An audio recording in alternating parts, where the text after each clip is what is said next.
కడాయి heat అయిన తర్వాత oil వేసుకోవాలి. ఆయిల్ కూడా హీట్ అయిన తర్వాత ఒక 3-4 ఆనియన్స్ చిన్న చిన్న పీసెస్ కట్ చేసుకొని వేసుకోవాలన్నమాట. అవి బాగా ఫ్రై అయిన తర్వాత ఒక స్పూన్ అల్లం వెల్లుల్లి పేస్ట్ అనమాట. ఇంట్లోనే తయారు చేసుకుంది అయితే ఇంకా టేస్ట్ బాగుంటుంది. అవన్నీ వేసుకొని బాగా ఫ్రై చేసుకోవాలి. అది బాగా ఫ్రై అయిన తర్వాత ఒక 2 టమాటాస్ చిన్నవి వేసుకొని బాగా కలిపి పెట్టుకొని ఒక 2 నిమిషాలు మూత పెట్టుకోవాలన్నమాట. ఎందుకు టమాటా కుక్ అవ్వడానికి.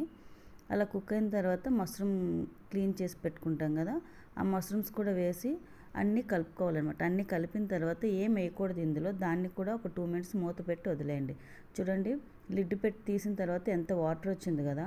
ఈ వాటర్ ఇంకొంచెం దగ్గరకు అయిన తర్వాత ఏం చేయాలంటే ఇందులో టేస్ట్కి తగ్గట్టు ఉప్పు, కారం, పసుపు, గరం మసాలా, ఇంకేం వేయలేదండి. ఉప్పు, కారం, పసుపు, గరం మసాలా టేస్ట్ తగ్గట్టు వేసుకొని ఇవన్నీ బాగా కలుపుకొని ఒక 2-3 మినిట్స్ మూత పెట్టుకొని ఇంకొకసారి ఓపెన్ చేసి మళ్ళీ కలపాలన్నమాట.